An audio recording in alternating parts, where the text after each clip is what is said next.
World of Warcraft is the biggest MMORPG of all time. For many, it is more than a game, it's their life. And no, not just in the South Park Giga Nerd kind of way. There are many people whose lives are tied to the game. Their friends, communities, even loved ones are all inside of this virtual world. They have vast collections of achievements, items, and mounts. Years of hard work and dedication to the game have led to some genuinely impressive feats and bodies of work many players have accumulated over the years. If all your friends, community, and the fruits of all your hard labour exist in this virtual world, why would you ever leave? Well, I am one of the many people whose lives have been shaped and impacted by World of Warcraft. I started playing at the age of 12 during the Burning Crusade expansion. I, like many others, was absolutely hooked from the jump. My first character was a female blood elf. Her name was Ms. Bitch, spelt incorrectly of course. I would get absolutely immersed, questing throughout the world, discovering many interesting NPCs and new enemy types. I couldn't have been more hooked in the game. I'd regularly pull sick days from school, and I'd dedicate as much time that my parents would allow to playing this damn game. Funnily enough, I ended up stopping because Blizzard gave me a 1-month ban for the name Ms. Bitch. But they didn't make me change it, so she's still here 18 years later, alive and well. This was probably for the best, because if Blizzard didn't ban me for a month, my life might look pretty different right now. Since then, I've had many long stints on the game. I played during almost every expansion since Burning Crusade. I've gotten into serious Mythic raiding and Mythic Plus dungeons throughout my time playing, and absolutely love how the game plays. So why did I stop playing WoW? Well, there are many reasons. It all started when Blizzard shrank the Blood Elf booty size. Okay, this didn't really influence me to stop playing, but it was the first sign the game was being corrupted and manipulated by something else. Their reasoning is they didn't want to set unrealistic body standards. Meanwhile, the elf has ears that are like really pointy and tall, so how could we naturally attain that? Also, all the male characters are all jacked, which could only be achievable through taking insane amounts of tren. And there are women with big booties in real life, so why the fuck? Okay, no. Sorry, I still feel the pain of when they nerfed my first character in the game, and her booty she worked so hard to achieve. The first major cracks started to form when they added microtransactions to the game. I am not someone who's opposed to microtransactions in many cases, and think they are more than acceptable in free-to-play games, for example. But WoW is not only a full-price game, but they have a subscription as well, making the inclusion of microtransactions particularly egregious. As Mad Season pointed out, adding the WoW token made the game fundamentally pay to win. Funnily enough, I do agree with him, but I think my tolerance for this sort of BS is a bit higher than his and maybe others. I think Bellular has put it best with his dick in the salad metaphor when describing Blizzard and their systems.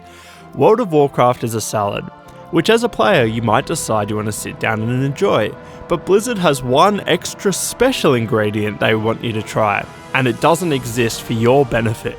But here it is anyway, the WoW token. They say as they flop a giant dick onto your salad. Well, that's okay, there's plenty of untouched salad over on the sides, I'll just eat that. Oh, but wait. I move a leaf to discover they nerfed the female blood elf booty? Oh, well there's another dick. Okay, I'll just eat the salad that's over here. Wait, Blizzard added paid mounts and cosmetics to the shop that have more particle effects and animations than the stuff you can actually get from playing the game? Oh, well there's another dick there too. Perhaps there's a few leaves I could still enjoy. Oh, they added not only the biggest mount model to the shop for $120, but it's also the only mount in the game with a mailbox fender on it, which is another blatant pay-to-win aspect to the game. Well, there's a big black dick, and it covers almost the entire salad. That was actually when I last quit the game, was when they added that mount to the shop. But moving on from dicks, let's talk about the bugs, because there's a lot of them at any given point in World of Warcraft. There have been many cases of classes having abilities that don't function how they're supposed to for many months at a time. During the start of the War Within expansion, rogues' abilities did not work how they were supposed to, and the top rogue players just had to play around this for months. Even playing again recently, I was met with game-breaking bugs within minutes of buying my WoW sub. During the current Legion Remix event, my druid arrived at Dalaran, and my Order Hall campaign quest was nowhere to be seen. This quest is essential for doing the campaign in Legion, and without it I was directionless and confused about what I was even meant to be doing during this event. I searched this problem up to discover this is a known bug that had many people stumped. I ended up having to do some random secondary quest lines. It played a cutscene I'd already seen on the character only hours before. Then I had to run back and forth around Dalaran until the quest eventually showed up for me. This was a pretty bad introduction back into WoW, and probably what inspired me to make this video. And unfortunately, this wasn't the only bug I found in my short time back playing. But if you're having any issues like this, it's not a big deal, right? Because you can just reach out to Blizzard's support system, and they'll fix any issues you have, right? Well, this leads into another clear example of how little Blizzard cares about its players. Blizzard's support system used to be immaculate, and you would almost always get the help you needed. I remember back when I was a kid, I used the support system a couple of times. One time was because my character got stuck, and I got a response within minutes, and the GM fixed my problem promptly, then asked if I wanted to see something cool. I was very intrigued. What was this Overlord of Azeroth going to show me? He proceeded to teleport me to some high up buildings, then into some high level zones I'd never seen before. I was very excited as a young lad. This absolutely made my day. Now, more recently I submitted a support ticket to find I had to wait nearly a full week for a response. Okay, this was already a lot worse than my experience from back in the day. But wait, it gets much worse. I was having an issue where I wasn't receiving reputation from a daily quest, which I was doing to try to get a mount at the time. When I finally got a response, the GM told me it was a bug, and that I should submit a bug report. What the fuck? You literally work at Blizzard, why the hell are you asking me to submit a bug report for you? I think the answer is clear. The system is designed to no longer help you, so you never dare to use it again and waste Blizzard's precious resources. What I find wild about this is now Blizzard has much more money and far fewer players to attend to than they had back in the day, but the amount of resources they put into player support is clearly a fraction of what it once was. Another big change to the game is the tone. I've seen many people, such as Asmongold, speak about this, and I completely agree with the points that he brings up. World of Warcraft used to be about Warcraft. It was brutal, and it had themes of bloodshed and glory. There was a real metal tone to the game that shaped the character's appearance and actions. Now the game is about fairies and whimsy and feelings. This is another example of how the game is becoming more corporatized. They want to make a game that appeals to everyone. They want to reach the biggest market possible. But they inadvertently make it appeal less and less to actual WoW players, the original fanbase they had when they first created the game. There are so many examples of this tonal shift. Just compare the cinematics of old to how they are now. Compare the characters featured in the main quests. During Shadowlands, the Lich King's iconic helm of domination was destroyed and was replaced by a fucking tiara. I can't think of a better example of how the tone of WoW has changed from Warcraft to whatever the fuck corporate BS this is now. Another symptom of this corporatization is all the censorship added to the game. Any instance of a woman wearing a dress with a low neckline was covered up. Blizzard notoriously replaced paintings of women with paintings of bowls of fruit instead, because women who aren't covered from head to toe are extremely offensive apparently. I guess it's unethical for women to dress in any way that shows off their body whatsoever, and we should campaign to censor and cover them all up. Yeah, that's forward thinking. Yep, sounds good. The corporate censorship, egregious monetization, and generally having a game filled with bugs shows how little Blizzard executives care about the players. Instead, the game is designed to function more like a free-to-play mobile game that milks whales as optimally as they can whilst the regular player base drops like flies. I saw an article during Shadowlands in 2020 that Blizzard had both record-breaking high profits and record-breaking low player numbers.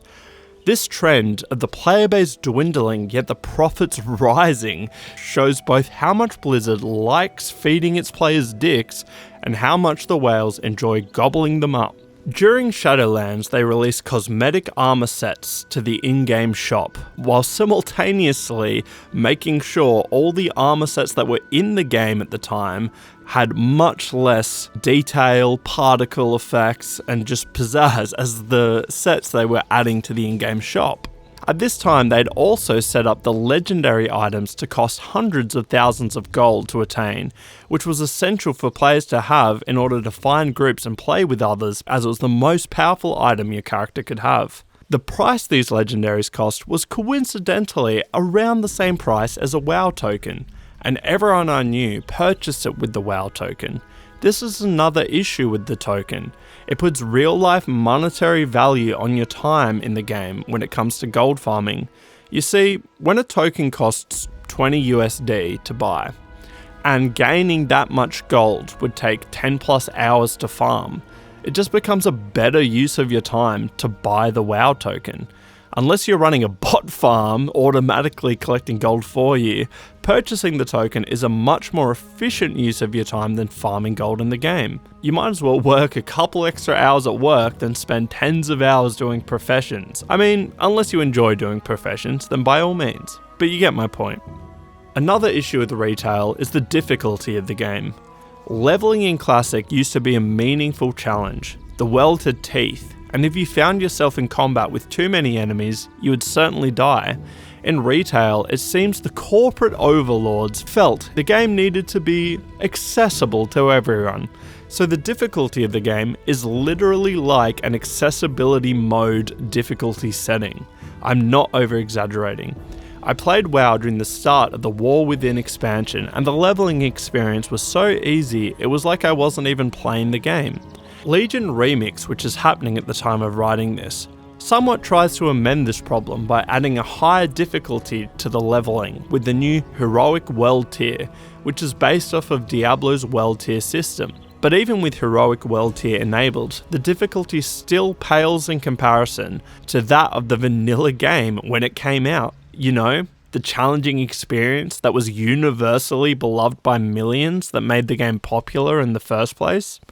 The vanilla WoW experience is far superior for new players. Having a higher difficulty makes every piece of gear matter. While leveling in retail, enemies pose almost no threat and die extremely quickly. Getting a better sword or armor with better stats means literally nothing, because there was no challenge to begin with. What's even the point of this gear? To make the game easier? It's literally on accessibility mode. It doesn't get easier than that. Where in Classic, everyone remembers the feeling of when their first green or blue item dropped for them. It would actually impact their experience and make this hard challenge slightly easy to overcome. Believe it or not, Blizzard, making the gear in the game an actual reward and having the encounters and quests legitimate challenges for players actually makes the game fun. Not only does it make it fun, but it actually makes the game make sense for new players as well. Okay, but if retail is so bad, why not just play Classic? Blizzard created a version of the game that is meant to be the original game as intended, with absolutely no dicks in the salad. Except, they did add the store mounts to TBC Classic. Naturally, the player base was devastated by this addition, and everyone proceeded to use the /spit emote on anyone who had purchased this mount. Blizzard then removed the long-standing and iconic /spit emote from the game. They claimed it was to combat bullying, when in reality it was to protect their profits and prevent this protest against their overt greed. Blizzard also added the WoW token to Classic Wrath of the Lich King, something which the Classic WoW team claimed they hated that they had to do, but it was purely to prevent bots and make the game better. This felt pretty rich coming from the same company that previously just added the store mount to TBC Classic, then actively silenced any form of protest against it. Yeah, I'm sure this move of allowing people to give you more money and make the game pay to win was done purely to make the game better. This isn't a salad of dicks. This is a dick salad! While writing this script, I kept feeling like, okay, I'm gonna add the conclusion now, but then I would remember more and more of Blizzard's dastardly deeds that have sapped the game of its soul, and almost everyone agrees. The game no longer feels like Warcraft, and Blizzard's HR department, that is clearly involved with the entire process of making the game, is too out of touch to realise their attempts to make the game appeal to everyone and offend no one actually makes the game appeal to no one. There are so many more things I could talk about here. The fact that the game no longer feels like an MMORPG. The fact Blizzard have devalued all the collectibles in the game by giving them to you during random events, removing the need to grind for them. There's so much more I could get into, but I feel like keeping this short and succinct is probably for the best and will help drive the message a bit more. Okay, that's all for this one. Bye, love you, bye!